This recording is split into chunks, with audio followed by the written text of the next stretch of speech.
बिस्मिल्लाहिर्रहमानिर्रहीम, अस्सलाम वालेकुम व्यूअर्स। हमारा खैबर पख्तूनख्वा यहाँ पर काफ़ी हसीन खूबसूरत वादियाँ हैं, जिसमें काफ़ी वादियाँ ऐसे हैं कि वो मशहूर हैं। मगर आज ज़िले में हम एक ऐसे इलाके में जा रहे हैं, एक ऐसे इलाके को एक्सप्लोर कर रहे हैं जो आप लोगों के लिए एक नई वादी होगी, एक नया खूबसूरत जगह होगा, और उसका नाम है शीन घर। शीन घर को अगर आप कुमराट जाते हैं ज़िले में, रास्ते में आता है, यहाँ पे आपको मुड़ना पड़ेगा। यहाँ पे खाल से थोड़ा आगे शेल फलम ये बोर्ड लगा हुआ है, इससे आगे एक ब्रिज है, वहाँ से आपको लेफ़्ट लेना पड़ेगा और फिर आगे अगर आप पूछेंगे तो तकरीबन 40 मिनट के मसाफत पर शीन घर वाक़ है। हमारे साथ रहिए, चलते हैं आगे, आपको दिखाते हैं।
अब हम पहुँचे हैं शीन घर के टॉप पर, और इस टॉप पर ये जो आप देख रहे हैं ना, ये लास्ट रेस्टोरेंट है। इससे पहले 2 रेस्टोरेंट हम ऑलरेडी क्रॉस कर चुके हैं, और जो गाड़ी है इजीली यहाँ तक आ सकती है, नॉर्मल गाड़ी, यानी आप जी में आ सकते हैं, जी गाड़ी में या वाकई में, यहाँ के जो लोकल जिसको वाकई कहते हैं।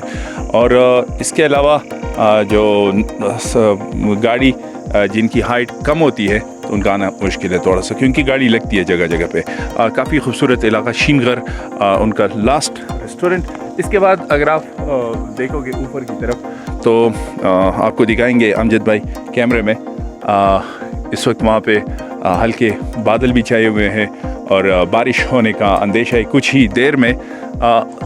इससे आगे एक और जगह है, उनको गिदड़ूसर कहते हैं, वो बिल्कुल टॉप है और वहाँ पे भी बारिश हो रही है। तो यहाँ पे आने के लिए आपको मैंने पहले भी जिक्र किया गाड़ी का, और इससे पहले 2 छोटे छोटे पार्क भी है, बच्चे उसमें एंजॉय कर सकते हैं। तो ये इलाका काफ़ी खूबसूरत, काफ़ी ठंड यहाँ पर। और जैसे मैंने जिक्र किया, शलपलम से हमने लेफ़्ट लिया था फुल पे, उसके बाद तकरीबन यहाँ तक 1 घंटे का रास्ता है। लुकमान बांडा पहुँचने के लिए तकरीबन आपको 40 मिनट लगेंगे, उससे आगे 20 या 25 मिनट का रास्ता है यहाँ शीन घर तक। तो हमारे साथ रहिए, देखते हैं आगे। यहाँ की जो सबसे एडवेंचर चीज़ है वो यहाँ की चेयर लिफ्ट है। अब हम यहाँ से चेयर लिफ्ट में बैठेंगे, और सामने जो चोटी दिख रही है उनको पैदल रास्ता भी है, मगर चेयर लिफ्ट में जाने का अपना ही मज़ा है। और यहाँ पे थोड़ा सा डर भी लगता है क्योंकि हाइट काफ़ी ज़्यादा है, और आपको राइट साइड पे और लेफ़्ट साइड पे, दोनों साइडों पे शीन घर के आपको मनाजिर दिखेंगे, बहुत ही खूबसूरत मंजर पेश करते हैं। मगर यहाँ से जैसे आप बैठेंगे तो राइट साइड पे जो सड़क आए है वो काफ़ी अच्छा सड़क है, और लेफ़्ट साइड पे भी जिस साइड से हम आए शलफलम की तरफ से, और रास्ता थोड़ा सा दुश्वार गुजार है, थोड़े से उसमें गड्ढे हैं, तो उसके लिए थोड़ी गाड़ी की अच्छी ज़रूरत है। मगर राइट साइड से जो रास्ता आया है वो काफ़ी बेटर है। हम अभी लेफ़्ट में बैठे हैं, काफ़ी मज़ा आ रहा है इसमें, हवा भी चल रही है और काफ़ी ठंड भी है। हाइट काफ़ी ज़्यादा है, यहाँ से नीचे अगर आप देखोगे तो थोड़ी सी इंसान को डर भी लगती है। और ये देख सकते हैं आप नीचे के मनाजिर, जैसे आप लोग वहाँ पे घूम रहे हैं, नीचे रेस्टोरेंट भी है, और ये दूसरा साइड जहाँ से बिल्कुल पूरा शीन घर का साइड टॉप जो है वो दिखता है, और काफ़ी खूबसूरत मंजर पेश कर रहा है। तो ज़रूर आएँ यहाँ पे, एंजॉय कीजिए।